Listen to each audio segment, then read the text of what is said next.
This is Barrels and Barrels, a bourbon and baseball podcast, with your hosts, Brandon Spinner and Michael Burns.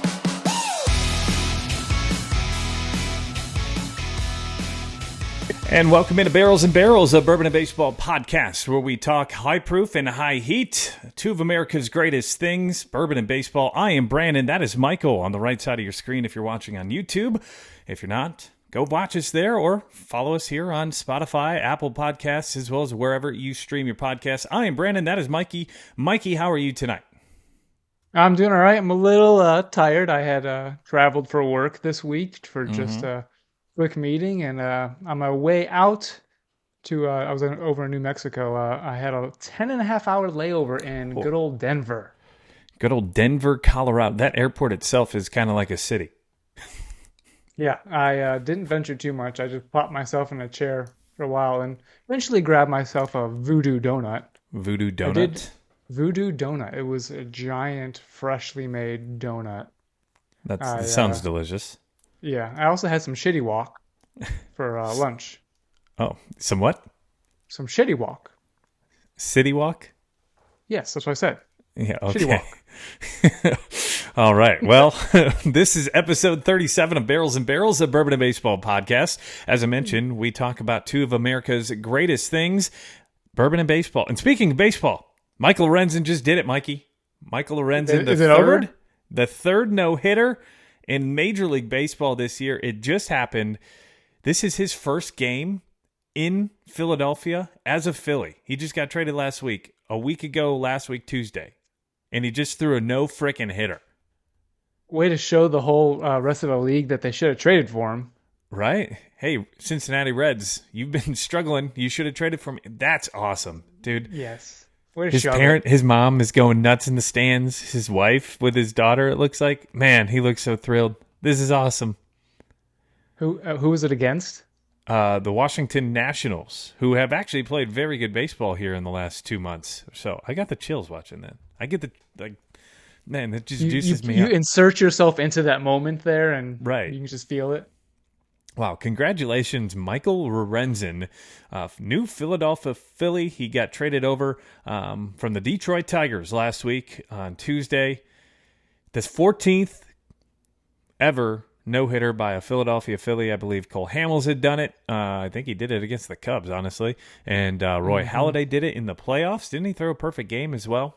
So, including Herman's perfect game earlier this year, and then Framber's no-hitter last week. We've had two in the last 7 days.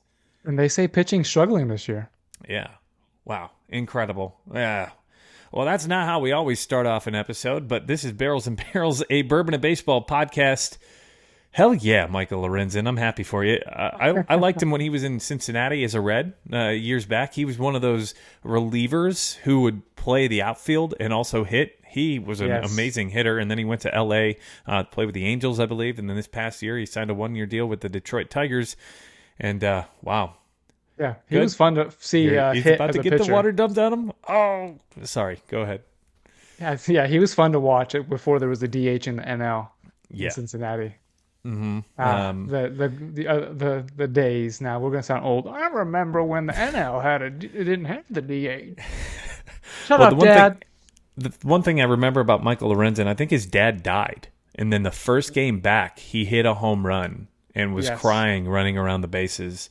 Which, again, dude, how can you not be romantic about baseball? That that quote from Moneyball, man, I literally have chills up and down my arms. If you can see on YouTube, I think they call them goose pimples down in Alabama, but we call them goosebumps everywhere else. I don't know. I never heard goose pimples. I always heard dude, goosebumps. That's all I heard down south is they called them goose pimples down south. So I'm surprised. That sounds gross. Yeah, he gets the Washington Nationals. Wow, what a game! Wow, see, that makes me just I got a feel. This guy's been in the league for a long time, and he just the pinnacle of his career. 4 walks, 5 strikeouts, no hits.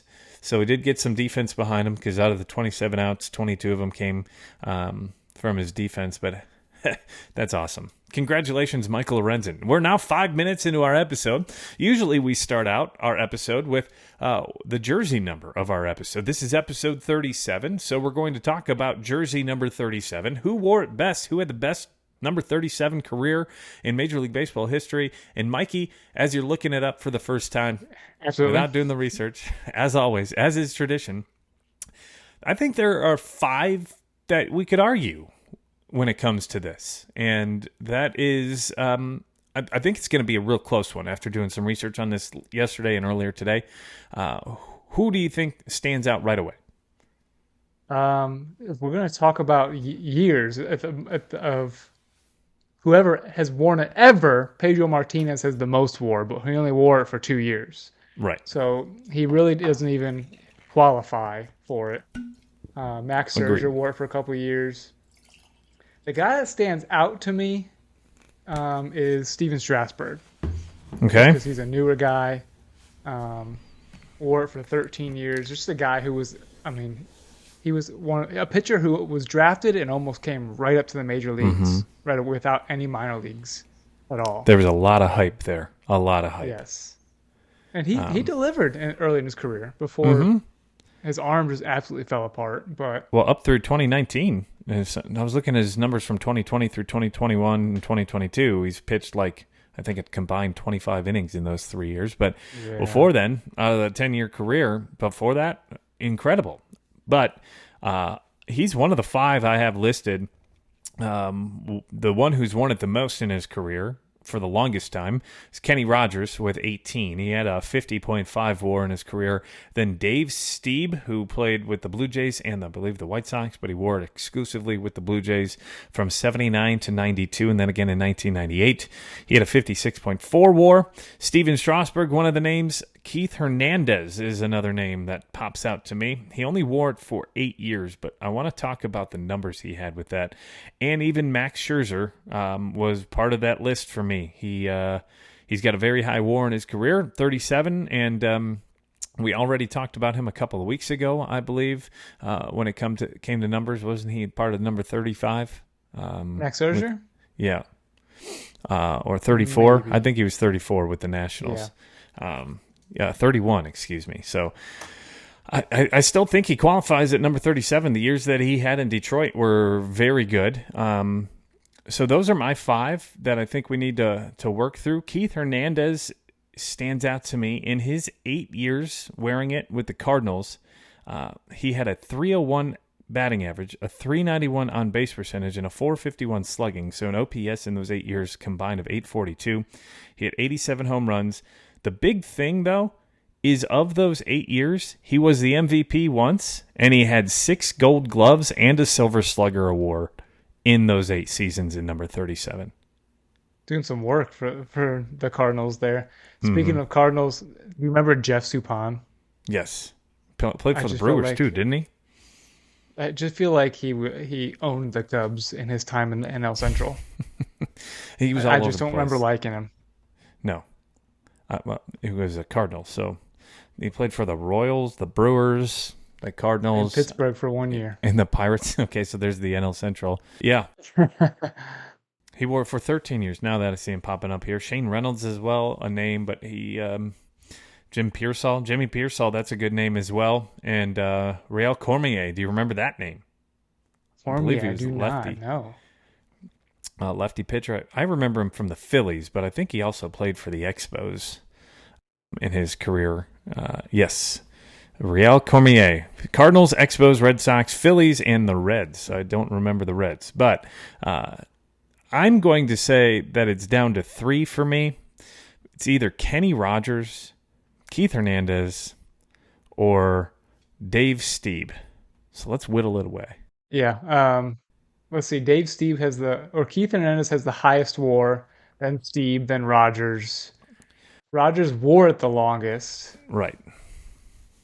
Where's Stieb at? I keep losing him. Steve wore it for 15 years and had a 56.4 WAR. Kenny Rogers wore it for 18 years. He had a career WAR of 50.5, but he didn't spend his entire career in number 37. He did have 17, I believe, with the New York Yankees and the Oakland Athletics.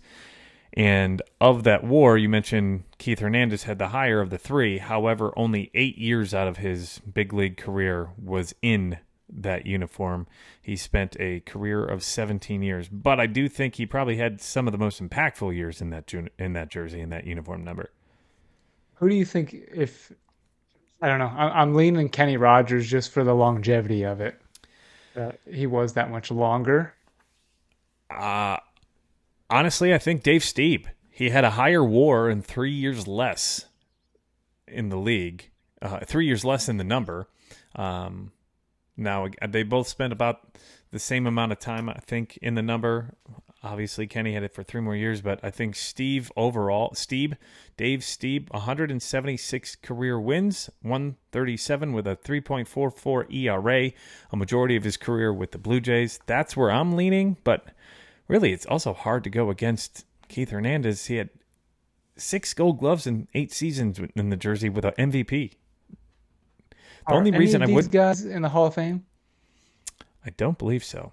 Yeah, I don't think so either. If any of them, I would have. I think Keith Hernandez might be of any of them. It does not look like it right here. MVP, 5-time All-Star. Nope, that does not say Hall of Fame. That does not say Hall of Fame. See, Kenny Rogers was only a 4-time All-Star. He never won the Cy Young. He did win a couple of Gold Gloves. Dave Stieb was a 7-time All-Star, top 10 in Cy Young 4 times. Honestly, I think I'm going to lean Keith Hernandez on this one. Okay. He was an MVP in the jersey.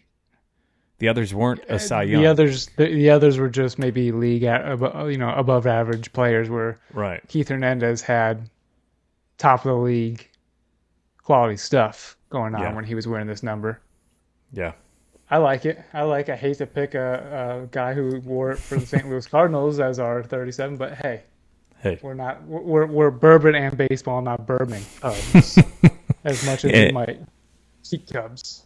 Yeah, we bleed Cubby Blue, but that doesn't mean we don't appreciate good baseball. So Keith Hernandez episode 37. Welcome in. We're 12 minutes into this episode. This is Barrels and Barrels, a bourbon and baseball podcast. You can find us on YouTube. We're really growing on YouTube there. So if you haven't checked us out there, what are you doing? That is at Barrels and Barrels Pod.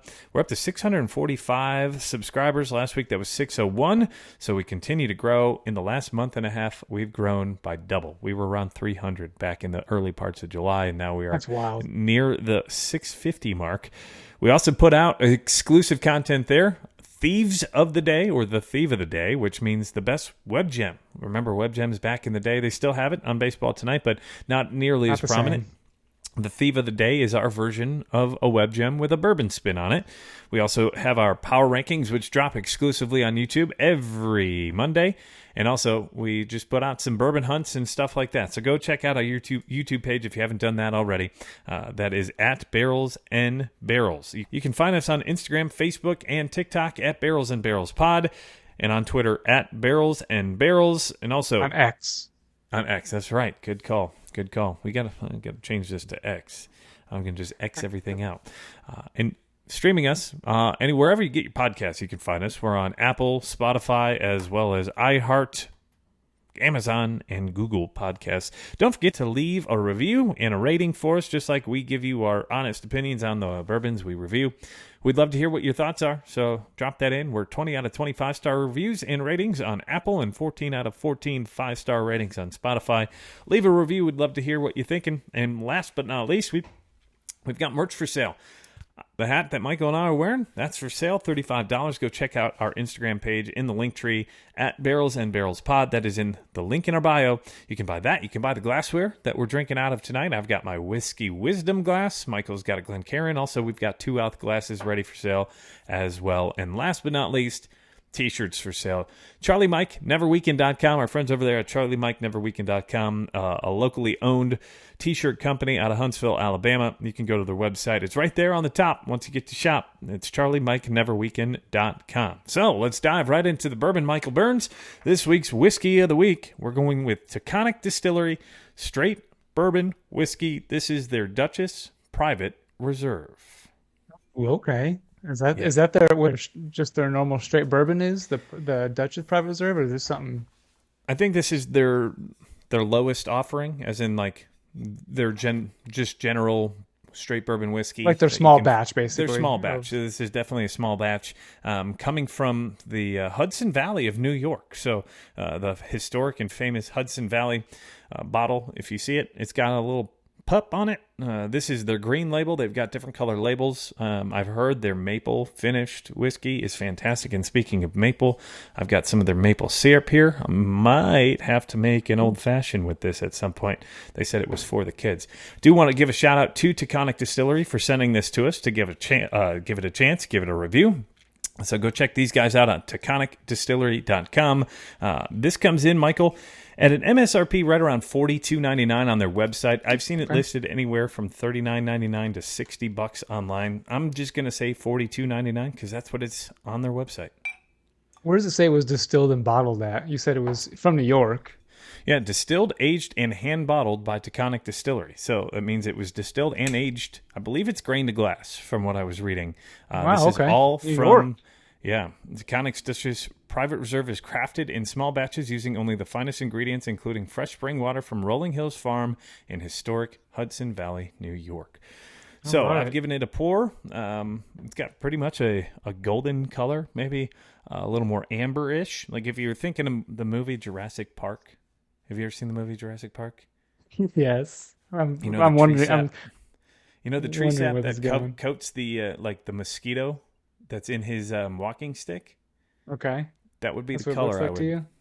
That would be what I think this color looks like. Did you just watch that movie or something? Or No.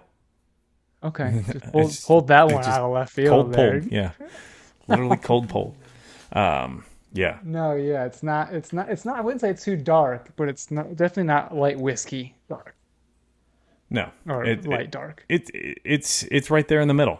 This comes in at 5 years old, so a 5-year-old whiskey. Okay. I know you're a huge person when it comes to the mash bill. This is 70% corn, 25% rye, and 5% barley. I'm going to guess it's malted barley, but it just said barley on the website. So just off that mash bill, I think it's going to have a little bit of spice to it, but the rye flavor won't come through with that. Right. Right off the nose, I've got a little bit of a mint to the nose. Just You got mint? a mint. My first nose was a little bit of like orange.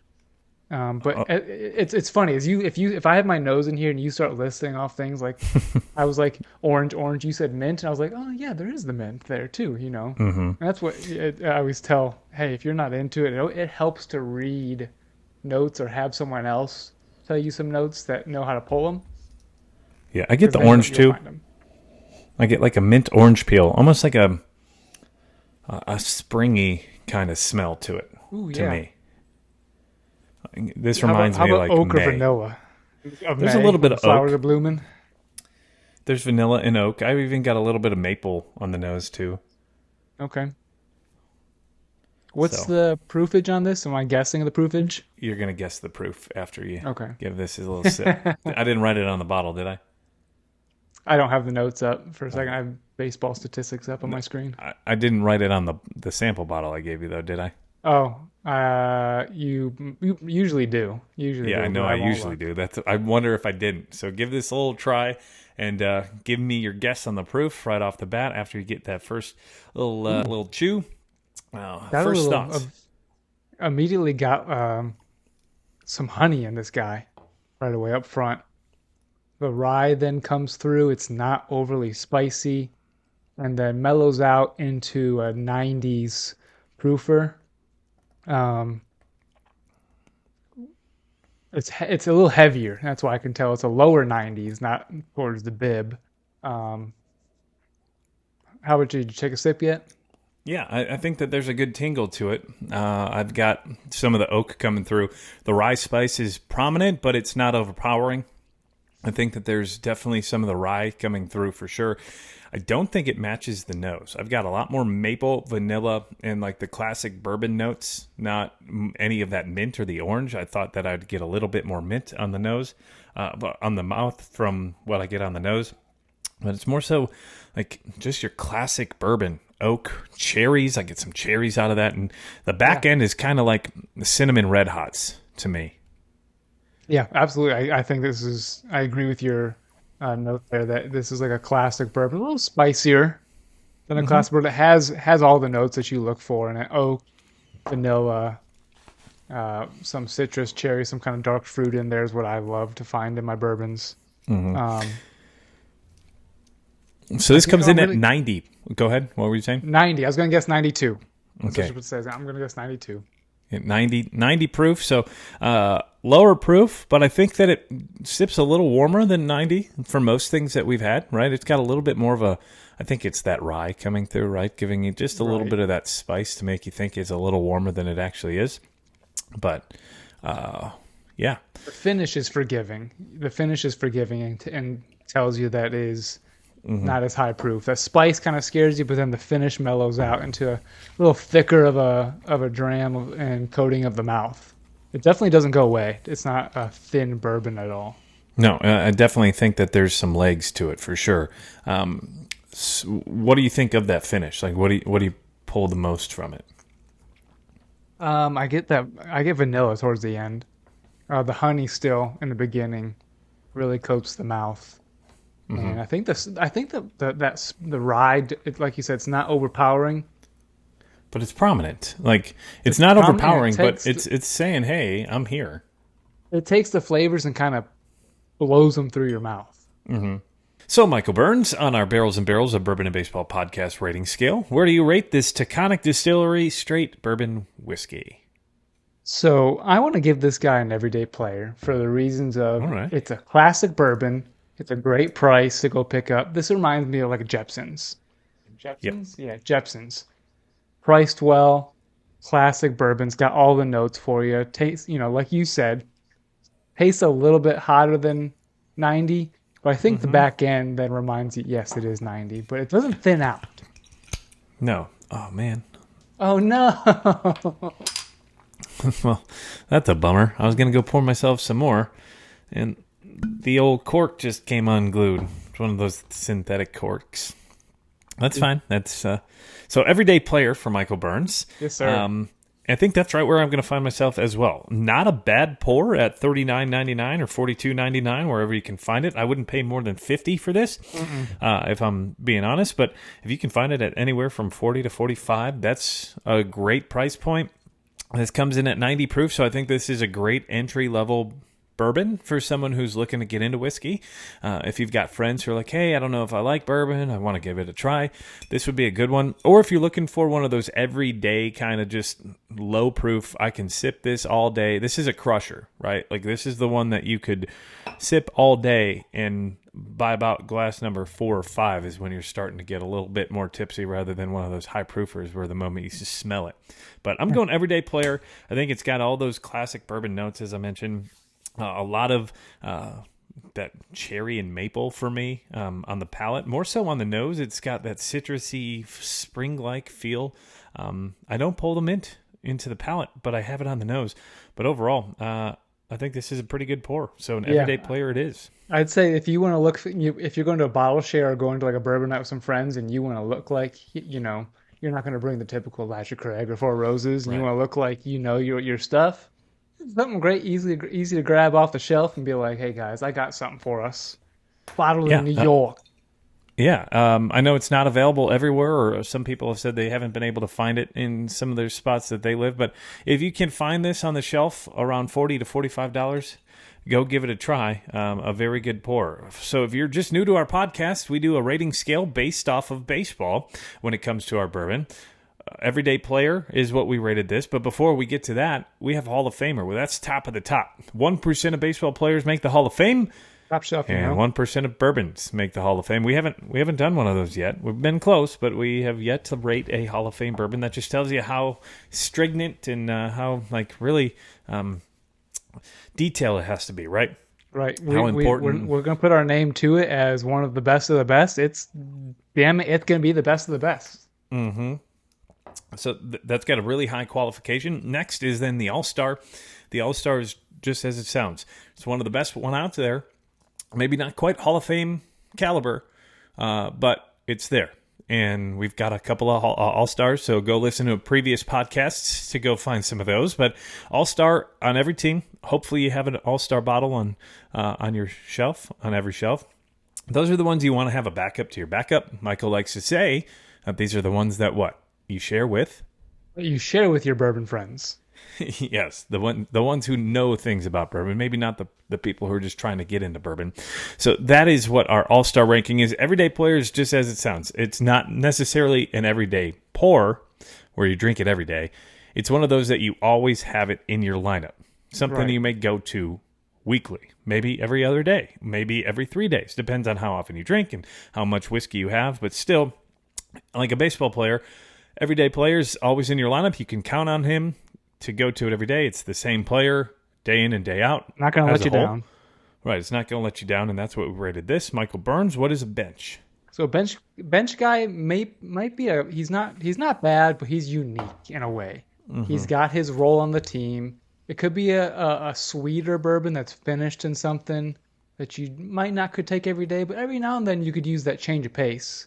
A guy that's just going to come in and maybe a dessert bourbon for you. You know those. Mm-hmm. If the peanut even butter a higher whiskey's your proofer thing. too. Yeah, right. Even a higher proofer, where if you're not a huge high proof pour kind of person, that's the one that maybe you're going to occasionally or in the pinch, right? In a pinch hitter, in a pinch save, I'm feeling this today. So then behind that comes the DFA. That is the final ranking on our Barrels and Barrels of Bourbon and Baseball podcast rating scale. That means that you're cut from the team. We don't like you. Get off my shelf. Go mix yourself in a drink with somebody else, or maybe go pour yourself down the drain. We don't want you on our shelf. But that is our Barrels and Barrels, a Bourbon and Baseball podcast rating scale. Taconic Distillery, straight bourbon whiskey. This is the Dutchess Private Reserve. A big thank you to Taconic Distillery for sending this my way.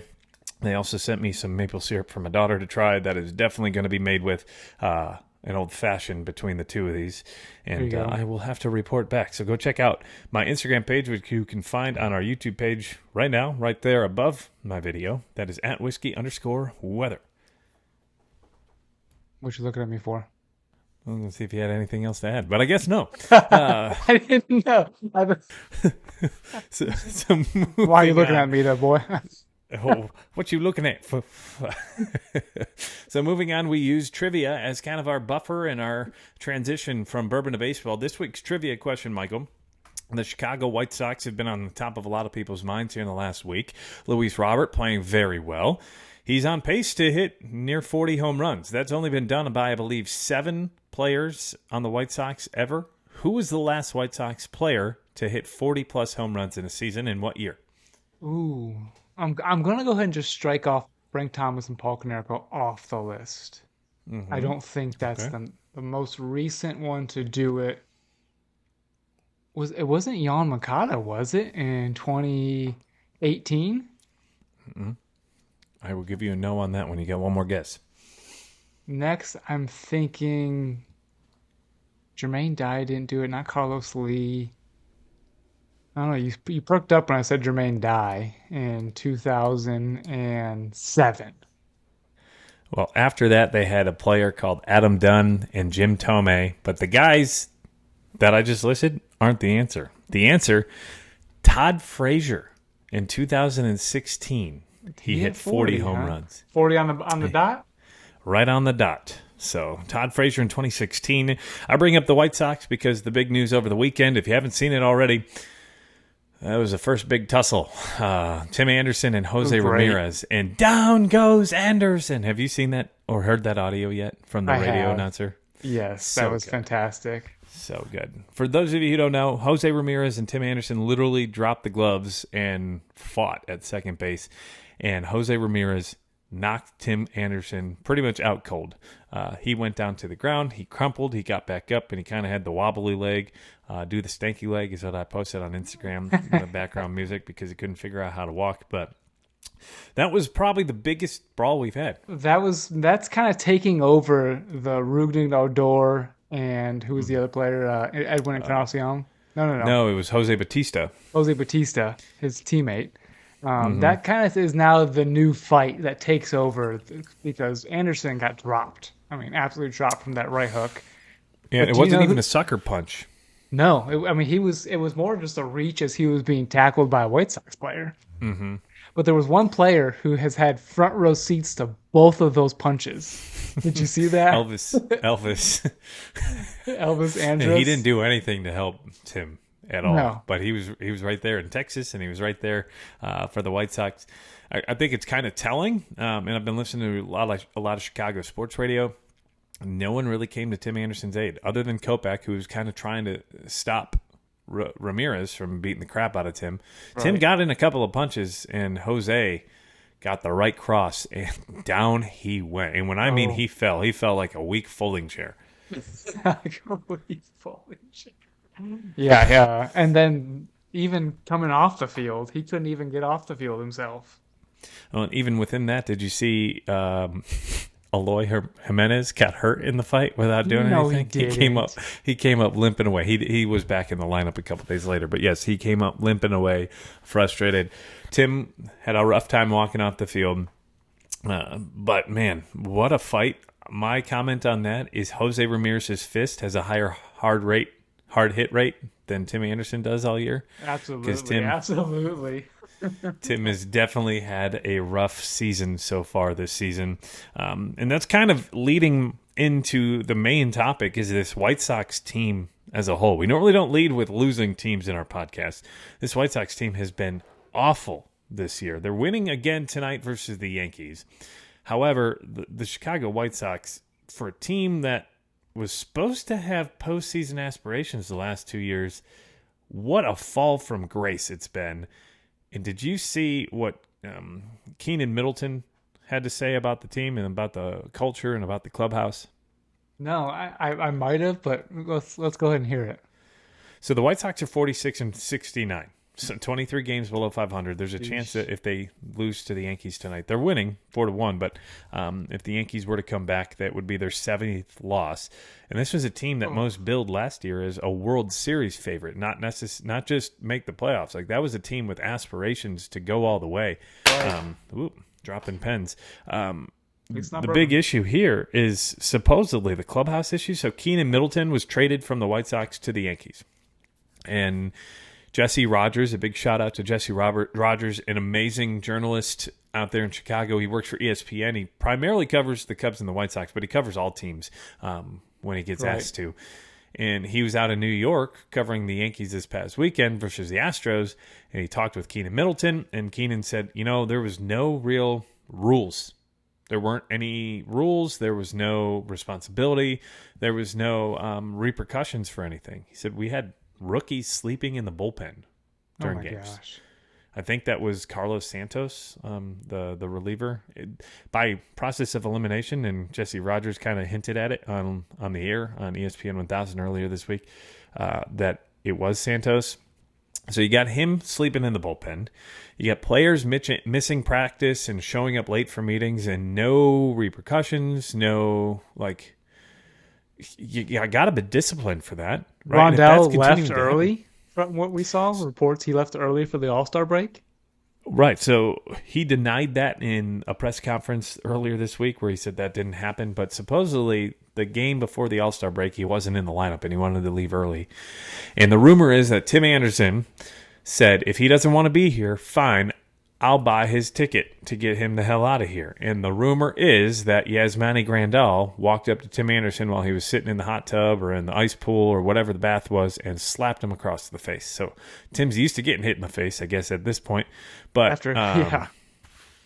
but that just tells you what's going on. And then Lance Lynn, have you seen the AJ Pierzynski podcast, Foul Territory? I did see that AJ Pierzynski did have a strong opinion about the White Sox. And then did you see he talked with Lance Lynn, who was I didn't see that. No. So he asked Lance Lynn, I believe it was Monday, maybe it was Tuesday. And if you haven't checked out Foul Territory yet, you got to do it. They're a good podcast. They're great on social media. I love the stories that they tell. So go check them out. We have no affiliation with them, but hopefully, maybe they like what we're talking about. But still, go follow Foul Territory. It's a great baseball podcast with former baseball players. So you get that kind of inside baseball perspective. But they talked to Lance Lynn, and he said, hey, Lance, what do you think about Key's thoughts. What Middleton said, what do you think? Do you agree or do you disagree with anything? And he said, I'll tell you what I disagree with. And then just sat there. And he didn't say anything.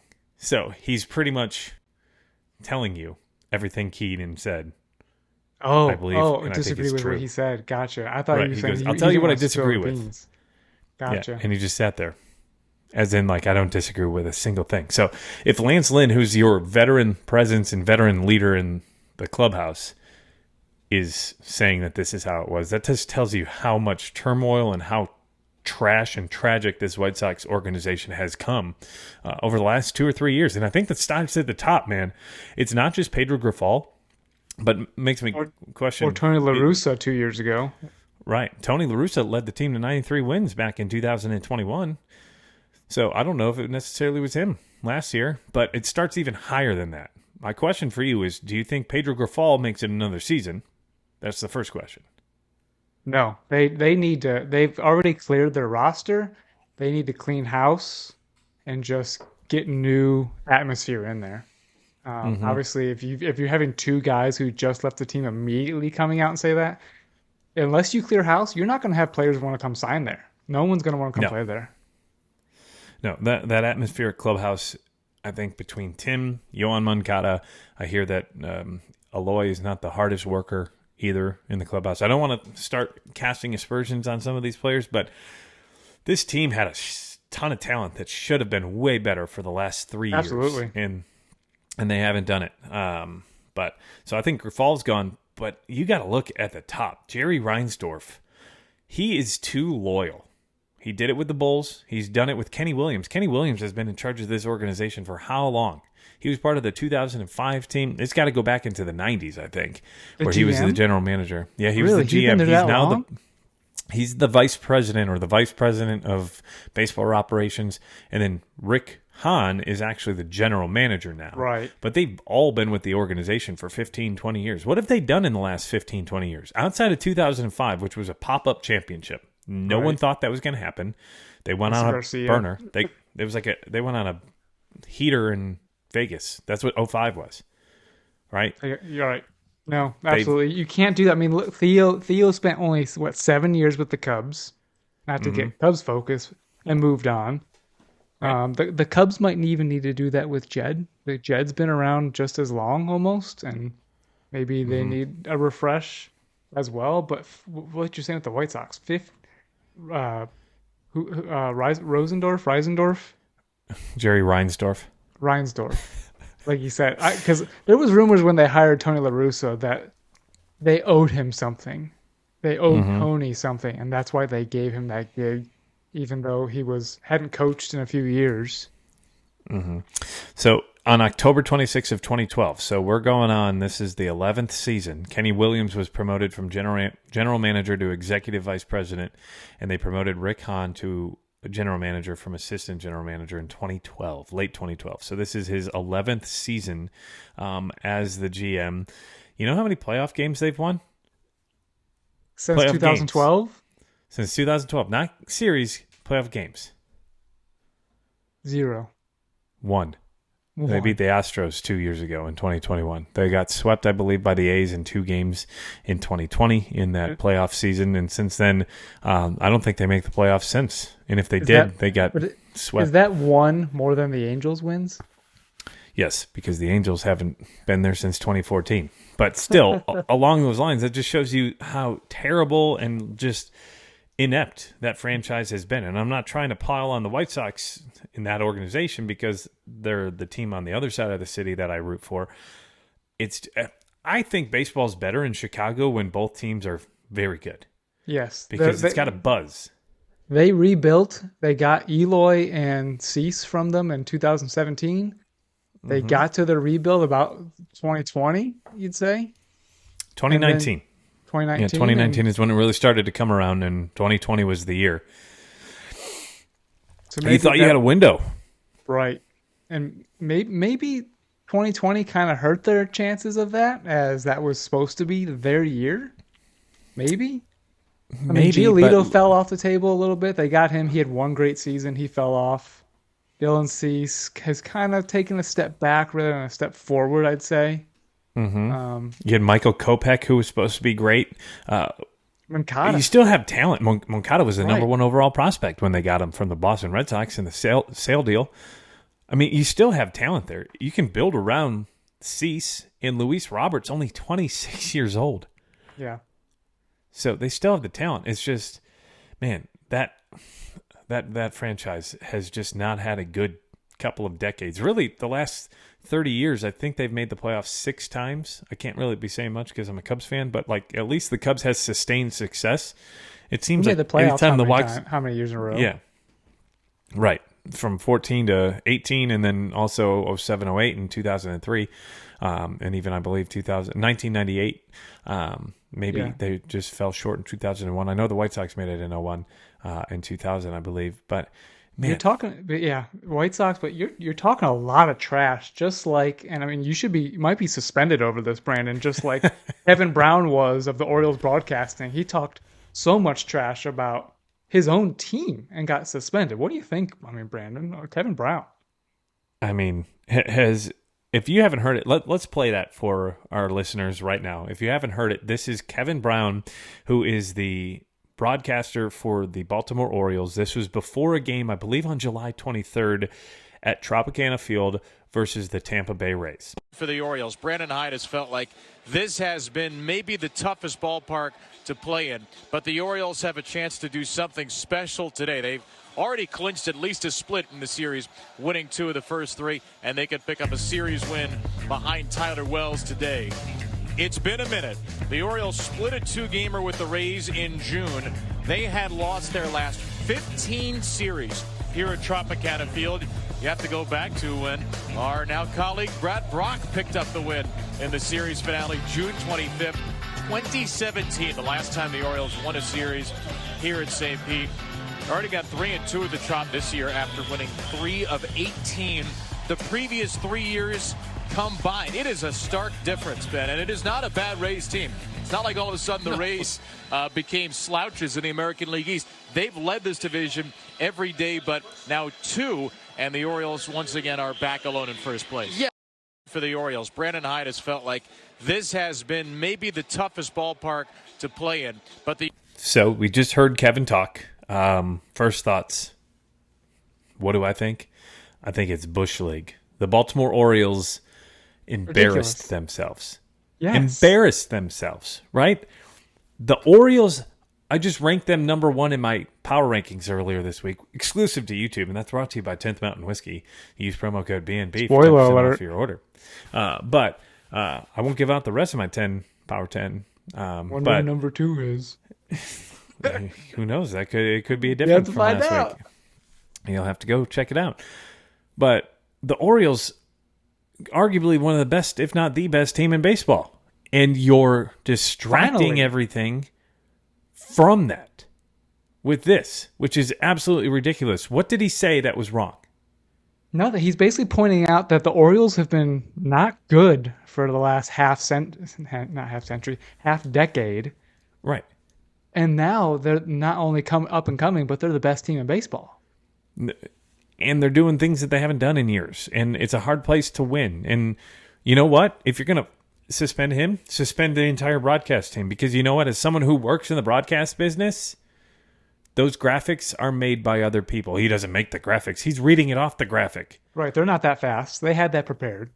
That's prepared ahead of time. That's done by the Orioles staff itself. They make the game notes. Hey, this team has done X, Y, and Z at this stadium in the last 10 years, or the last time this happened was this. They're the ones with all those records. What's wrong with showing progress?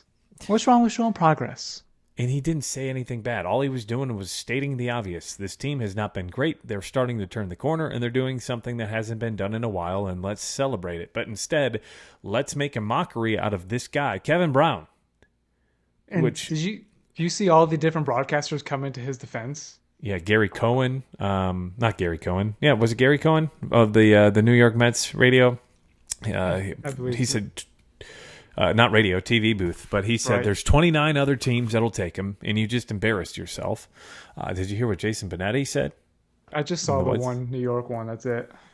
Jason Benetti said something about how something's been terrible as of late, and he goes, I hope I don't get fired by the Baltimore Orioles broadcast for saying that. John Sterling, the Yankees radio announcer, he was talking about it on air with his co-host and his color lady. I'll call her color lady. Sorry. And she and him both said we'd get fired every day if that was the case. Right. Because you're just telling the truth. You're supposed to tell baseball. the truth. Baseball is a game of failure. You're successful 3 out of 10 times, and that's successful. So all the support in the world going to Kevin Brown. He's supposed to return to the booth, I believe, this Friday for the Baltimore Orioles. And this dude better be looking for a job at a different team. And I hope another team comes out and gives him a chance to be with a better organization, because that is just... It pisses me off. It's poor. The owner, John Angelos, is a joke. He's a joke. Or is it Peter? One of them. I think it's John Angelos, or Peter Angelos might be his son. But the Angelos family. The Angelos family. Did you hear what he did earlier in the season? He's talked to the media like twice. No. Supposedly he talked either on Martin Luther King Day or one of the holidays like that, and they were asking about payroll. Oh, the reason he was suspended, by the way, was because it supposedly made the team sound cheap. Well, duh, you are cheap. You got like the 29th payroll in the MLB. Yeah, you haven't been trying for the last decade until you got lucky with some of your Thank goodness Adley worked out. If Adley didn't work out, then you would have tanked again. Right, and Gunner helping as well. But supposedly he talked to the press in February or something along that way, and it didn't go well because he was I don't remember exactly when it was, but the questions he was asked, he said something along the lines of, I don't feel appropriate talking about that because it's this holiday. And it was something, he was skirting the questions and using the holiday as a kind of as an excuse and like a scapegoat. But man, the Orioles are playing great baseball too. They just got beat last night by the Astros. The Astros a huge comeback in the ninth inning, but a go-ahead grand slam by Kyle Tucker. We talked about him a couple of weeks ago. Kyle Tucker, he could be an MVP candidate if it wasn't for Shohei, and we'll get to Shohei here in a few minutes. But in that division, the Yankees, they've kind of been an embarrassment. We talked about it last week. They didn't do anything at the deadline. They got Keaton Middleton. That's it at the last minute. Otherwise, obviously you saw what happened with Anthony Rizzo in the last week. I did. It seems I remember when Rizzo took that, and he didn't really take time too. And we're talking about was that Tatis that came sliding back in? Yeah, so he didn't slide. He came running back in on, I believe it was a pickoff, and his hip hit Anthony's head. And before that, Rizzo was having an incredible start to the season for the Yankees. In the first 2 months of the year, within 229 plate appearances, he had a slash line of 304, 376, 505. So that's an OPS of 881. He had 11 home runs, 8 doubles, 32 RBIs, and his WRC plus was 146. Since that point in time, May 28th on, his slash line is awful. 172, 271, 225. That's an OPS of 496. So he went from 881 to 496. That's almost a 400-point drop. He went from All-Star to DFA worthy. Yes, and he went on the IL last week. And I do want to full disclosure, a big shout out to our listener Trey Cortez, which is Whiskey on the Rocks. He called me out last week. I said DL twice, and Michael didn't catch it. So that is a $2 fine for me, and it's a $1 fine for Michael for not catching it. So our kangaroo court stands at yeah. Now we making new rules, huh? No. We both got called out. So that is a $9 fine for Brandon, is a $3 so far for Michael. So going forward, halfway to a bottle of Taconic. almost. But so he went on the IL last week with post-concussion syndrome. Which tells me, 1, did they not do the proper testing? 2, was he trying to be a tough guy? Or 3, is this just something that just came up? Because he said he tested slower than the average person when it came to instincts and results in reaction. Surprising because it's not his back that's flaring up. That's causing, because usually that's Rizzo's problem, is midway through the season his back flares up. But for this to just drop off like that, I mean, the guys who get hit in the head, it's a big deal. I mean, Mike Olt, remember Mike Olt? Huge Get hit in the eye. prospect. Got hit and was never the same again. He ended up having eye issues, and that was it. Right. Sosa got hit in the head. Remember, ever since Chris Bryant got hit in the head Yep. versus the Rockies, go back and look at those statistics. He was like an MVP candidate up until he got hit in the head, and from there, way different player. Absolutely. Yeah, I was just about to point KB because I know you bring that one up often because KB he's supposed to be a forever Cub at that point, and then the head, the shoulder, and now everything. Poor guy. Yeah, he's dealt with it, but I feel bad for Anthony. I hope he gets okay, and I hope that he comes back to be the player that he was because he was an incredible athlete in Chicago, and even with the Yankees, the first 2 months, I mean, that's all-star right there.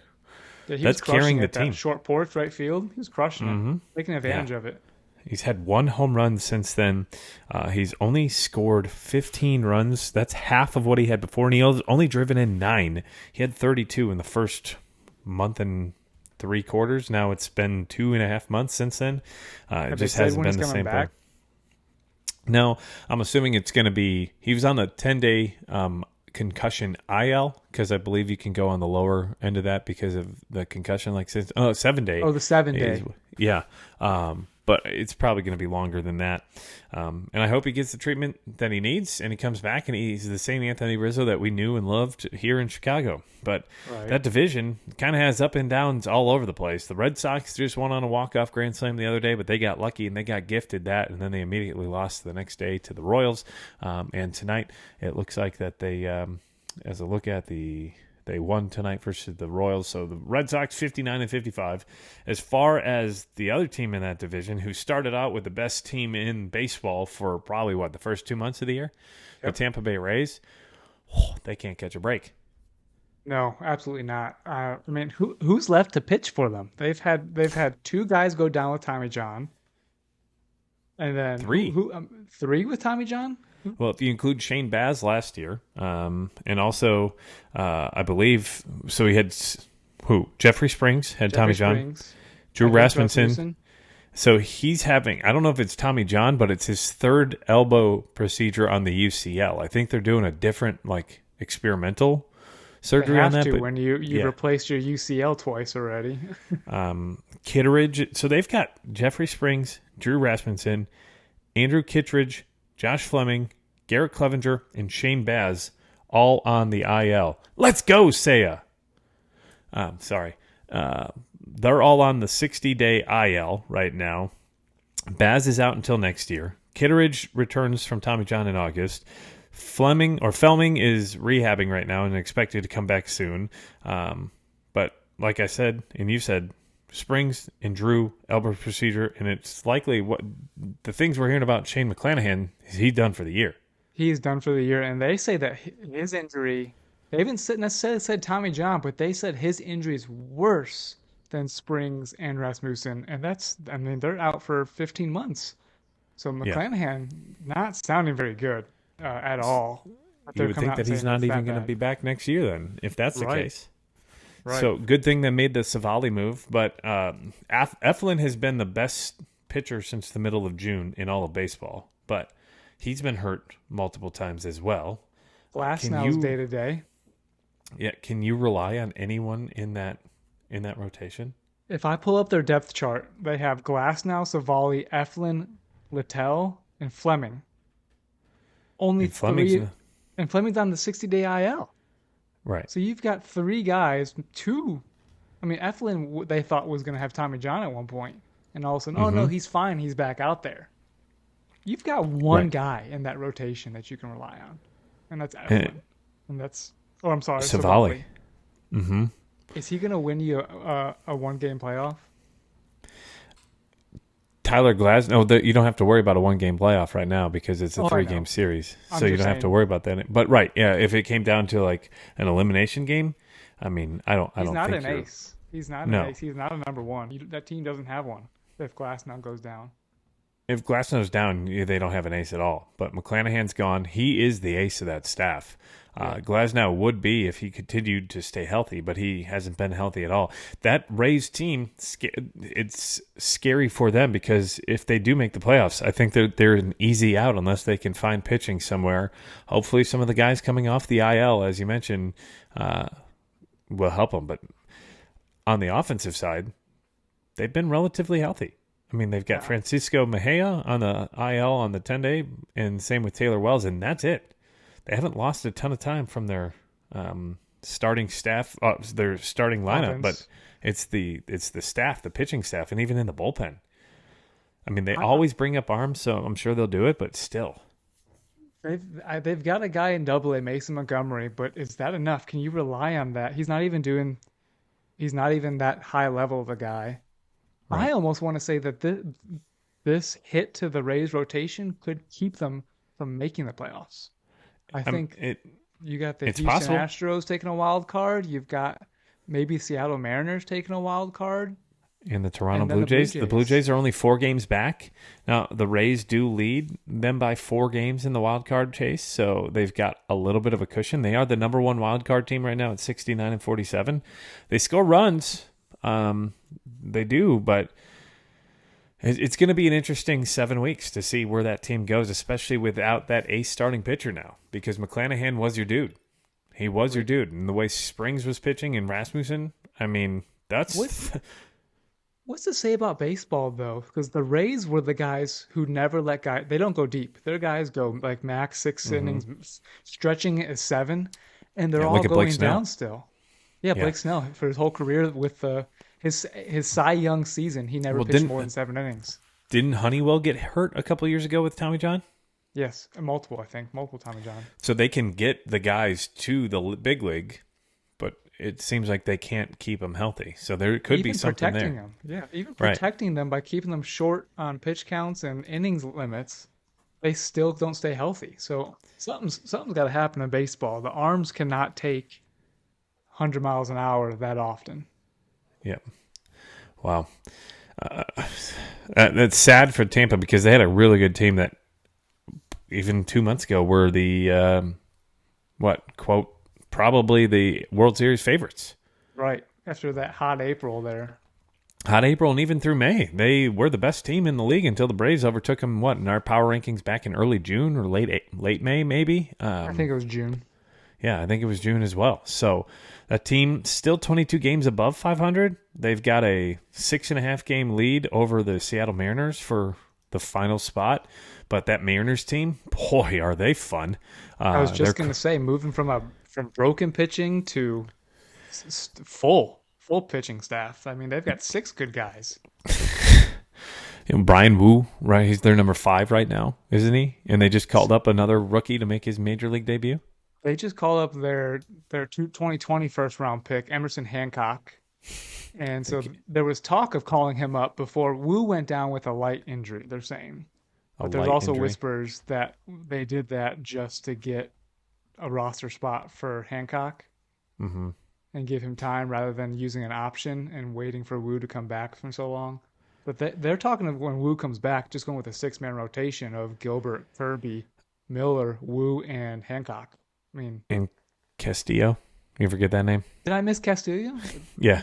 Somehow I got to 6 without counting Castillo there. What's his name? Luis Castillo. There we go. But yeah, the Mariners are hosting King Felix Hall of Fame weekend this upcoming weekend. They're rolling. They're down 1-0 versus Yu Darvish and the Padres right now, but they took the first 2 in that series since the All-Star break. Not since the All-Star break. Since the start of July, the Mariners have the best record in Major League Baseball. I think it's something like 23-10. The Orioles are 22-11 in that span. So those are the 2 best teams since July 1st. Who's third, 20-12? That was the Cubs, and then they lost to the Mets. So the Dodgers are third. I believe the Cubs are the 5th best team since July 1st, and the Dodgers are actually the 3rd best in Major League Baseball since the start of July. But it just shows you who's playing great baseball. The Seattle Mariners, 6-1 since the deadline. they've played really good baseball. They've won 6 in a row. They lost the first game after the deadline to the Red Sox, and since then they swept 4 from the Los Angeles Angels. They took 2 from the Red Sox, and the first 2, or the first one against the Padres in this 2-game series. Very good team, man. They're playing fun baseball. This was the team I picked at the beginning of the year to win it all. And it was because of the rotation and the young talent that they had on offense. And they're starting to play baseball the way that we all thought they could, right? They went to the playoffs last year for the first time. And I think they got that experience. Right. And they went on the 6-game winning streak all after trading their closer. Right. They got rid of the best arm in their bullpen, theoretically, right? If you're closing, you're theoretically the best player on that bullpen. He goes to the Diamondbacks, and they haven't won a game since, it seems. And the Mariners, all they're doing is winning. They're 61-52. They're almost 10 games above 500. And to show you how, though, they've won 6 in a row. They've been that hot since the deadline and through July. Mm-hmm. Since the deadline of that 6-game win streak, you know how many games they've made improvements towards the first place? I think they've lost a game and a half, haven't they? The wild card they have. Oh no, I'm sorry. In the division, I think they lost a game and a half because the Rangers were 8-0. Right. They've won 6 in a row. They've won 6 in a row since the deadline, and since the deadline, they've made no improvement. They're at the exact same spot, 6 games back. Wild card, they made a 1.5 game improvement, but that's to show you how that tough that division is. That the Mariners just make the playoffs, get hot in the playoffs. Wild card spot would be just as good. Who are you starting in a 3-game series or in a 5-game series or a 7-game series? Because you've got so many good arms. I mean, that team is built for the postseason if they make it there, right? Wow. Number 1's Castillo, right? I'd say he's their number 1. Then you've got Gilbert or Kirby. I think you probably go Gilbert 2 and then Kirby 3, but I don't think it really matters because whoever it is dealing right now. And probably putting Bryce Miller in the bullpen. That would be my guess. Him and Wu. Or as soon as one of those guys, you can have a quick leash on any of your starters because you can bring either one of those guys in and it's not going to affect your I would say a 3-man rotation really on a short series. Right, especially in a 5-game series or a 3-game series, especially early on. But since June 1st, the Atlanta Braves have the best record in baseball at 38-17. Then it goes to the Phillies, Orioles, Blue Jays, and then the Cubs are the 5th best.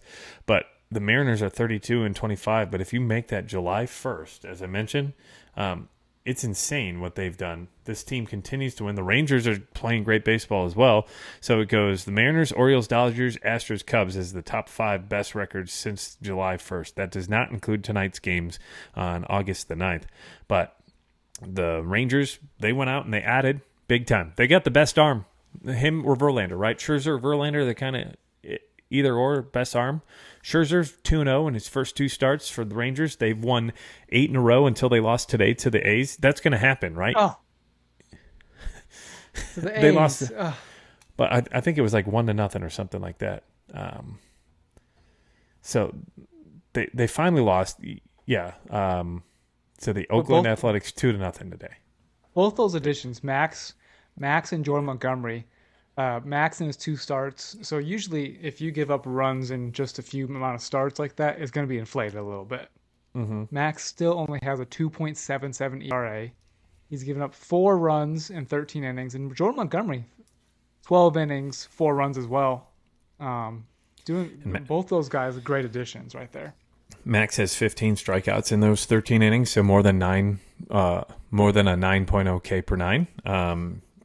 He's pitching great, while the other team in that division, who kind of went all in, sputtering. Come on, Christopher, what are you looking at, man? Sorry, we're watching the Cubs game live. Top of the 9th, the Cubs are down 4-3. Runners on 2nd and 3rd, and Christopher Morel just took a strike right down the plate to strike out. That's what I'm freaking out about. So going forward, we're talking about the AL West. And even I mentioned it, I believe, 2 or 3 weeks ago in our power rankings. I think that's the division to watch because there were 4 teams that were within striking distance. At that time, the Angels were 4 or 5 games above 500. Since then, they've lost 7 out of their last 10. They did win yesterday versus the Giants, but before that, they had lost 6 in a row. They had not won since the trade deadline, and they had went from 5 games above to 1 game under 500 in that time span. Yep. They're sputtering. They were at the deadline. They were 5.5 games back of the division, 3 of the wild card. Now they're 11 back of the division and 7 back of the wild card. If you were that far at that point at the trade deadline, that's what you should have sent Ohtani packing. Yeah, just my retort to you on that the other day was if that was the Cubs and they were what? I think they were 56 and 52. And the Cubs traded Ohtani, how pissed off would you be? Right. They were only 3 games out of a wild card spot. Yeah. The Cubs were further back at the trade deadline, I believe. Right. Weren't they? So, I mean, it's just I don't think that they had the best team in the first place. I think that they were kind of lucky. They had no team, really. They just they just added a third baseman, a first baseman, an outfielder, a starting pitcher, a relief pitcher. They just replaced half their team at the deadline. They need Trout back more than ever right now, honestly. I do think that if he came back, that lengthens that lineup. They just got Drury back last week. I will say last week, the games that they lost to the Mariners, there were 2 of them. Well, they lost 3 games by a combined 5 runs. And did you see the game on Thursday, how they lost? They were up 3-1 in the 9th. And the Mariners rookie hit a grand slam with 1 out in the 9th inning to win the game for the Mariners. And then on Saturday night, I believe, the Angels had the tying run on first base. Drury was up. It was 3-1. Drury drilled one to left field. The runner was scoring from first base, but it was a ground rule double and bounced out of play. So the runner had to stop at third, or he would have scored. There was 2 outs. He was running on contact, and they ended up losing 3-2. So they got unlucky in a couple of those games. So a couple of those games flip-flop, and all of a sudden they're 59 and 56, sitting just a few games back rather than 7.5 right now in the wild card. But still, you got to feel bad for the Angels fans who thought that their team was going to be able to do it. They're just not winning games against 500 teams. They're 32 and 42. They're under 500 by 10 games against teams that are above 500. Oof. You're not going to have the Oakland A's and Kansas City Royals to play every week. So you got to beat the good teams. But part of that good team on this Angels team is Shohei Ohtani. We got to talk about him every week, right? That's kind of what we call our Shohei Ohtani token talk. He's got a shot at the Triple Crown. That's new. Do you think it's possible? I think so. He's very far in home runs. RBIs is tough because he's got to rely on others for that a little bit to get on base for him. Average is not too far away. Now, Bo Bichette, is he actually out? I know they traded for Paul DeYoung. Is Bichette out? Bichette's on the IL. I don't know how long, but that's probably going to take him out of the chance, at least qualifying for now. He could, depending on how long he's out, he's played enough and he's hit enough that he'll probably be a qualified hitter as well. But he's at 321. Shohei's at 307. But Yandy Diaz is higher than both of them at 322. It's within reach. I mean, if Shohei... What do you think's going to be the tougher spot, RBIs or average? Probably average, just for the fact that Shohei's not getting pitched to right now, right? Like, if he's being pitched to, he's getting walked, or he's been striking out a little bit more than I think he's used to over the last couple of weeks. Because if they're pitching to him, they're not throwing him anything, and they're making him earn it, or they're walking him basically and pitching around him ever since Matt Chapman said something. I don't think he's homered since Matt Chapman said something. That was his 40th home run. I thought that was his. I think that was his 39th. That was his 39th against. Yeah, that was, and then he hit one last week against whoever they were playing. But because that's when we talked about doing an Ohtani watch for home runs, and also because that's when he was pounding them out. Yes, that's right. He hit 3 in 2 games, and since then he's had 1. I don't think he's going to have to worry about home runs. Luis Roberts the closest in second when it comes to home runs at 30 in the AL. So he's not going to have to worry about that. The only guys he's got to worry about regarding, I think, RBIs is I think he's only trailing Adolis Garcia, who's got like 84 or 85. He's got 89 is what Garcia's got. Ohtani's got 83. So he's trailing him by 6. All it takes is a hot game and a down week to catch him there. I think probably if it's going to be anything that's going to hold him back, it's probably the average. Just because not because he's not going to be hitting, just because he's not getting good pitches to hit. Right. Yeah, they're not going to throw him anything because they don't have to. And if they do, it's a mistake. He's got a 14.2% walk rate. What's impressive looking at his stat line? Yeah, I think he leads the leagues in walks. No, Juan Soto. Juan Soto leads. Yeah. Ian Happ, I think, is third or second, depending on how he's done as of late. Wow, Ian Juan Happ just struck out to end the game. Is 99 walks. But what I was going to say about Ohtani's line, what's impressive, Shohei's struck out nearly as many times as Matt Olson, but he still has a 307 batting average, where Matt Olson is 267. Usually a guy with that kind of strikeout rate is living where Matt Olson lives in batting average. Yeah, Ohtani's 4th in the league in walks. Olson's 5th at 70. It goes Soto at 90, Schwarber at 83, Ian Happ at 78, Ohtani is 72, and then Matt Olson at 70. But I think he's got a shot. I think he's going to fall short on average, and it's just because I think when Bo comes back, Bo just hits. Bo hits. And Yandy Diaz is having a career year. Will he be able to continue it? I think that's probably the one thing that's going to fall off. But there's a shot. And he's the slam dunk MVP no matter what, unless he were to get hurt today. And I still think if he got hurt today, he'd probably be the AL MVP. Now, how about NL MVP? Does Ohtani win the NL MVP if the season ended today? Win the NL MVP if the season ended today? If he was in the National League? If the season ended today, he's MVP of the whole league. Really?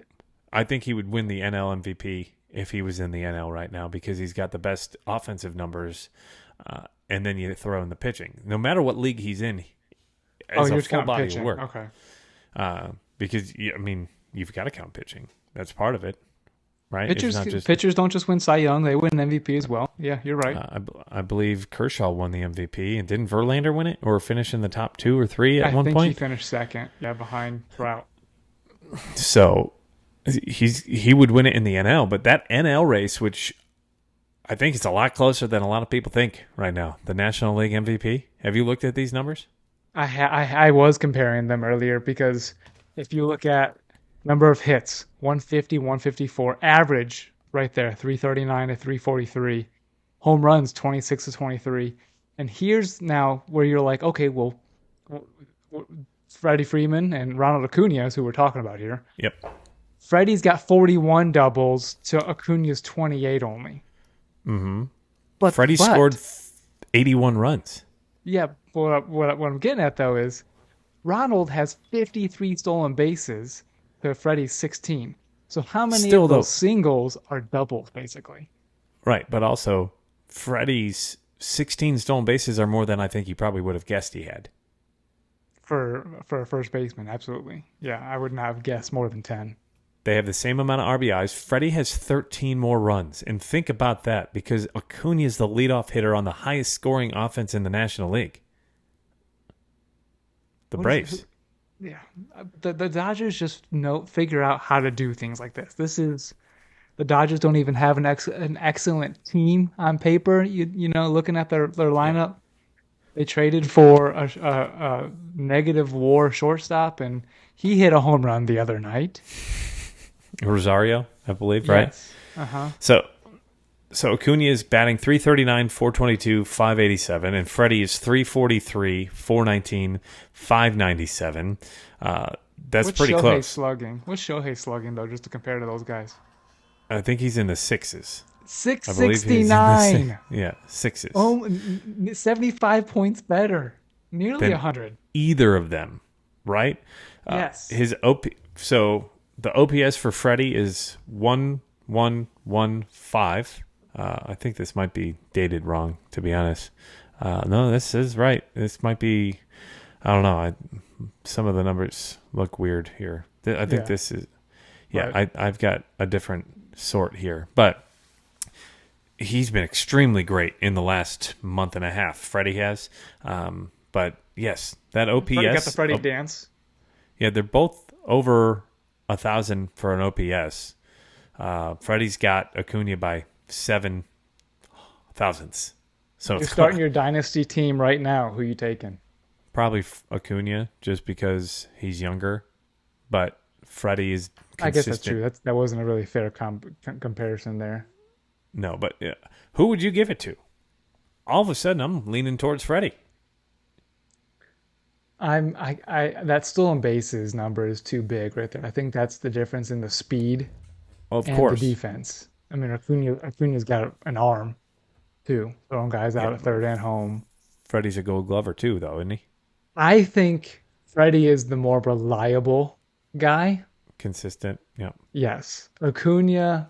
I mean, this was the guy he was. He was hurt. He had the knee injury, of course. I feel like he is more, what's the word I'm looking for? Not roller coaster. Flashy, yes. I think that is Acuna, where Freddie is just that consistent swing guy. I mean, I'm dogging on Acuna when really that's Acuna is the best player in the league.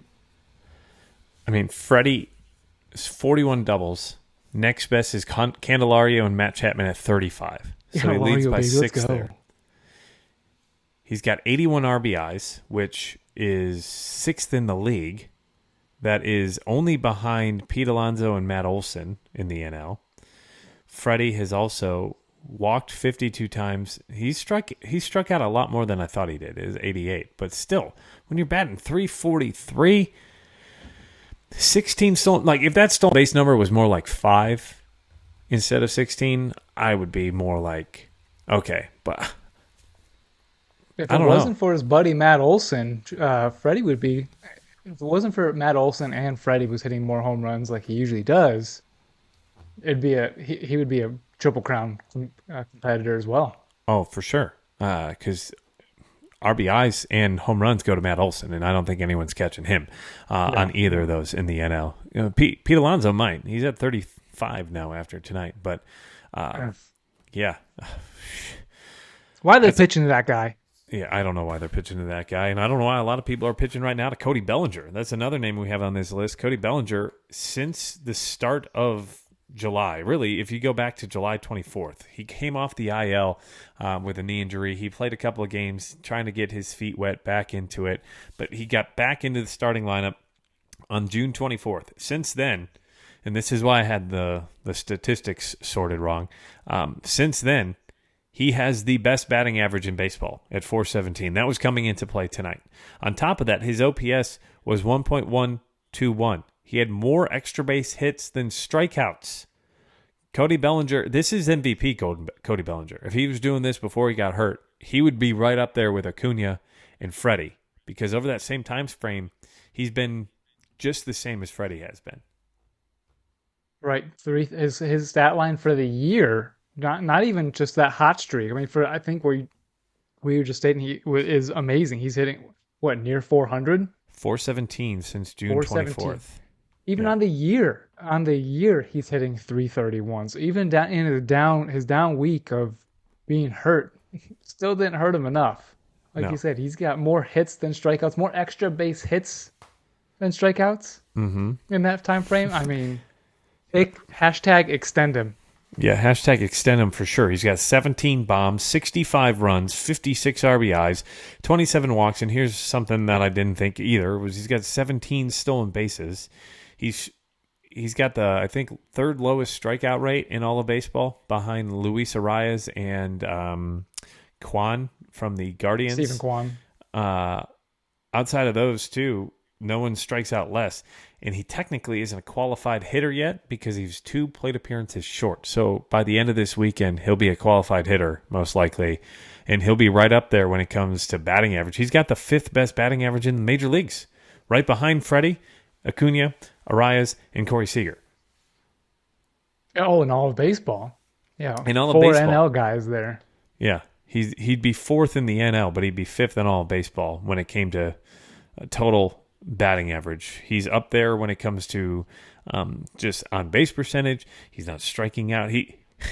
I think he's got like something like 18 multi-hit games in the last 2 months or something along those lines. And I think he's at like 12 total 3-hit games. He had another one yesterday. So he continues to rake. As a Cub fan, you better extend him. You better extend him. To be honest, give him the money. If you're not going to get Ohtani, I think a great consolation prize, not saying they're the same player, but I would be 100% all in. If you're not going to be able to give that money to Ohtani, give it to Belly. Not the whole contract, but still. 250, 300 for 7-8 years. He's proven that this is him. He had 2 or 3 down years when he was injured, but before that, for 4 years, he was one of the best players in the game.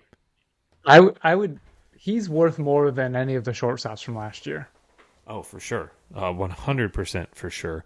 And those shortstops, I mean, Trey Turner, did you see what happened on Friday this past weekend? I know you were traveling and you were out and about, but have you seen what happened with him in Philly? I saw our post about something about him getting a standing ovation and then hitting a bomb with it.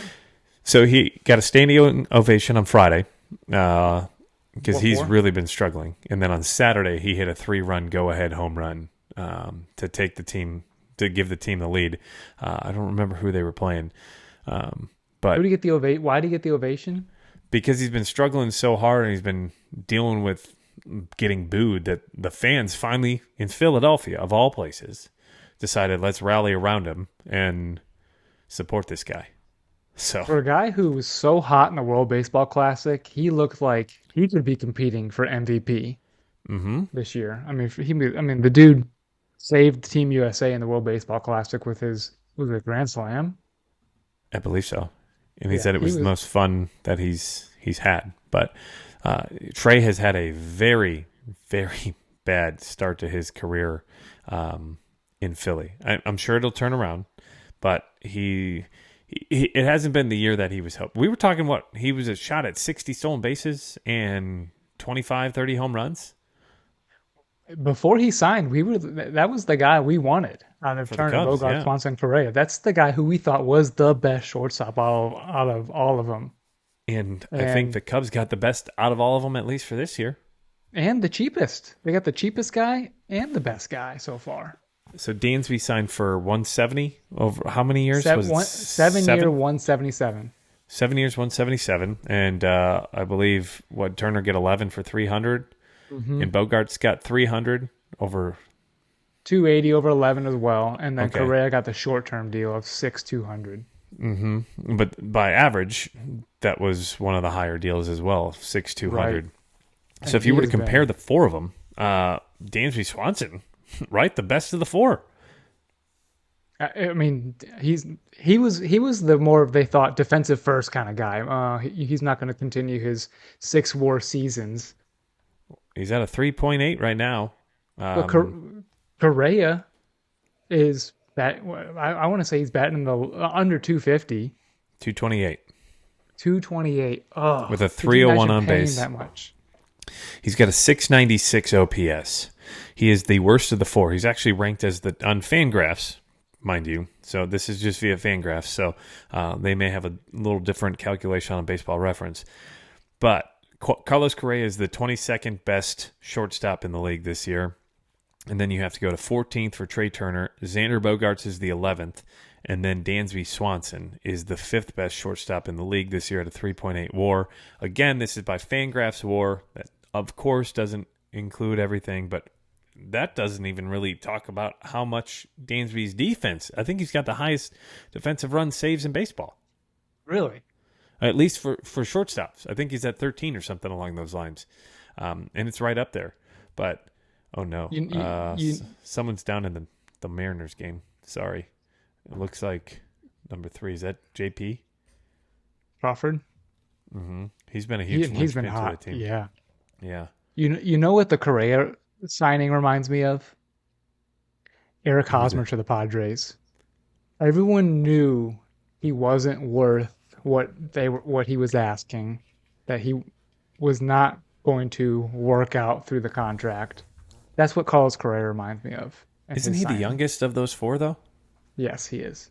Hosmer was like still 30, I think, when he signed with the Padres. So he was up there in age. Like Correa is like 26. What I mean is, Correa really like offensively wasn't that great. Oh, I know what you're saying. But yeah, okay. Yeah, J.P. Crawford just went down and got in a collision with Eugenio Suarez at third and short. Looks like his head got rattled a little bit. Yeah, so hopefully he's okay. He's sitting up right now. Most of you probably have already known what happened to him by the time you listen to this. But J.P. Crawford's been great. He's number 10 when it comes into the league. Is Gunnar playing shortstop or third base? He could be playing shortstop since Jorge Mateo is been trash. Not very good. Yeah. Yeah. I saw Mateo play today, but Gunner's listed as the 9th best shortstop in baseball this year, behind Matt McClain, Orlando Arcia, Bo Bichette. So that's 8-7-6. The best shortstop is Corey Seager. Francisco Lindor's number 2, who's had a quiet, good year.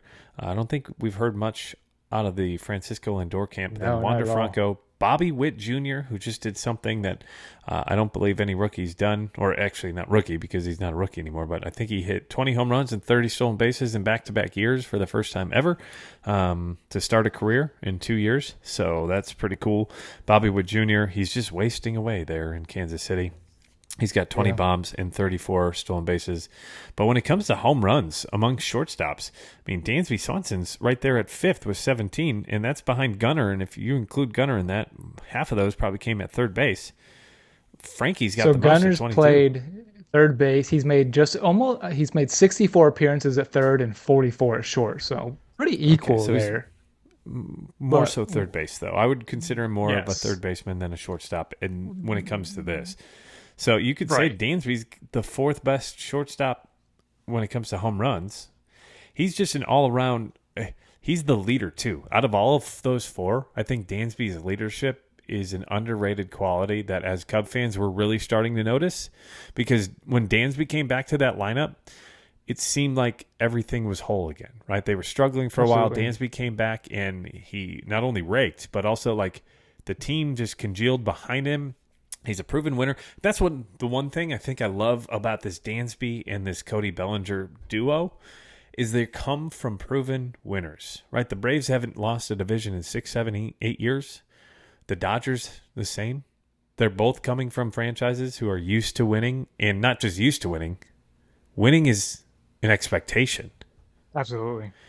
And I think that was part of this turnaround back in early July when Dansby was like, no, we ain't freaking trading.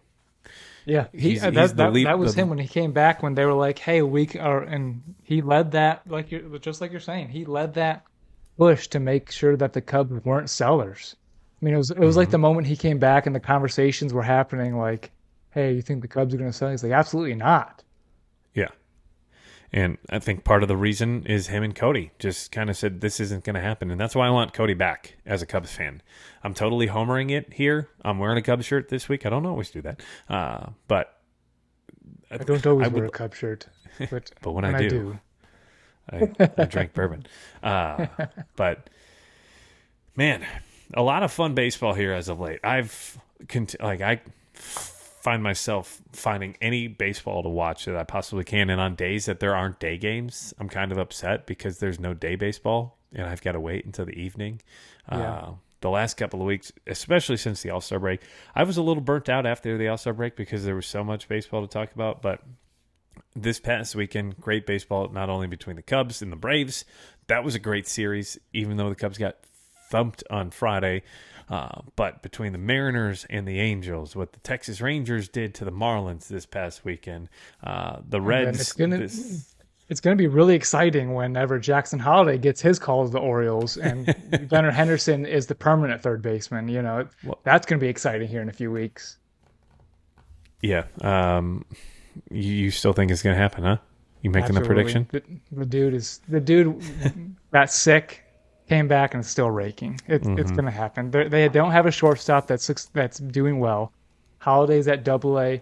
It's not uncalled for guys to get called up from Double-A. It's happening all the time now. That's the real test. Yeah. Market. Well, if he does make it, that'll be a real fun day for you, and also a fun day for baseball because he's the number 1 prospect. He's 19 years old. Yes. And he looks like he's 19 showing why too. He's number 1 prospect. Yeah. He when he was drafted, at 17, he looked 14. Yeah. December 4th, 2003. God, do I feel old.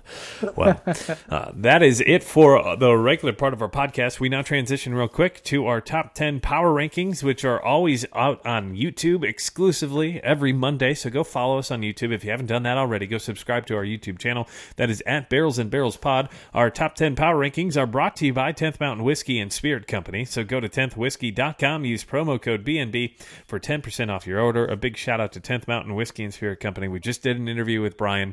That'll probably be dropping within the next couple of weeks. I've got to do a lot of editing work on that and some other things. So be on alert. We've got a lot more coming down the pike. But this week's top 10 power rankings, real quick, Michael, give us your top 10, but leave out a couple. So leaving out number 10, I will go number 10. Number 10, I have the Philadelphia Phillies. Number 9, I've got the Seattle Mariners moving into the top 10. Number 8, the Chicago Cubs. Let's go. 7, the Toronto Blue Jays. 6, the Houston Astros. 5, the Los Angeles Dodgers. And 4, the Tampa Bay Rays. In my top 10, again brought to you by 10th Mountain Whiskey and Spirit Company. Don't forget to use promo code BNB for 10% off your order at 10thwhiskey.com. My top 10. Number 10, the Chicago Cubs make a triumphant return. Number 9, the Seattle Mariners. 8, Philadelphia Phillies. 7, Toronto Blue Jays. The Houston Astros are in 6th. The LA Dodgers are in 5th. And in 4th place, the Texas Rangers. I already gave away my number 1 team changing this week. But you can get my top 3 in that YouTube video. Go check the link in this bio, in the description. Or also go to youtube.com/@barrelsandbarrelspod and go check us out every Monday. That drops at around 7 o'clock in the morning, maybe even earlier on some days. But again, our top 10 power rankings brought to you by 10th Mountain Whiskey and Spirit Company. So moving forward, we've done some interviews as of late. We've got more down the pike. We're talking more about bourbon and whiskey. We're going to have more reviews. We just got a new bottle of Lone Elm sent to me here from the folks out in Texas. Lone Elm whiskey. We got 2 of them to sample here at some point, Michael. We've got a honey barrel, and we've got a regular straight wheated whiskey, and then some more stuff to talk about whiskey-wise. There's a lot going on in whiskey. We're getting towards the allocation season. That's going to be a couple of weeks away.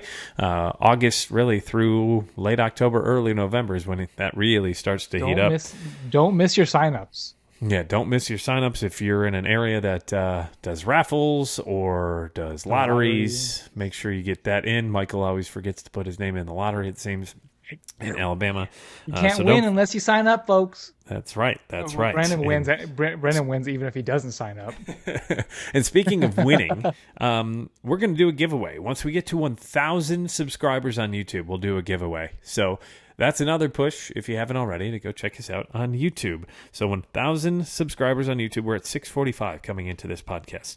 So go check us out. We are on YouTube at Barrels and Barrels Pod, Instagram at Barrels and Barrels Pod, same with Facebook and TikTok. That is at Barrels, the letter N, Barrels Pod. We're on Twitter X at Barrels and Barrels. And you can also email us barrelsandbarrels@gmail.com. Check us out, Spotify, Apple, Stitcher, if that's still around, Amazon, as well as Google and iHeartRadio podcasts. Again, please rate us and review us. We would love to know what your rating is on our podcast, or if you've tried Taconic Distillery, this Dutchess Private Reserve. Tell us what your thoughts are as well. We rated that both an everyday player. Again, big thank you to Taconic Distillery for sending this our way. We are Barrels and Barrels, a bourbon and baseball podcast. We talk high proof, high heat. It's been fun baseball here as of late, Michael, and we're getting towards moving weeks, right? This is the wild card chase now. Moving weeks? What do you mean moving weeks? This is where you're moving in the standings, where you're trying to make that move up. You're trying to move in the standings, get to the best point that you can. You're trying to just get in, baby. Right.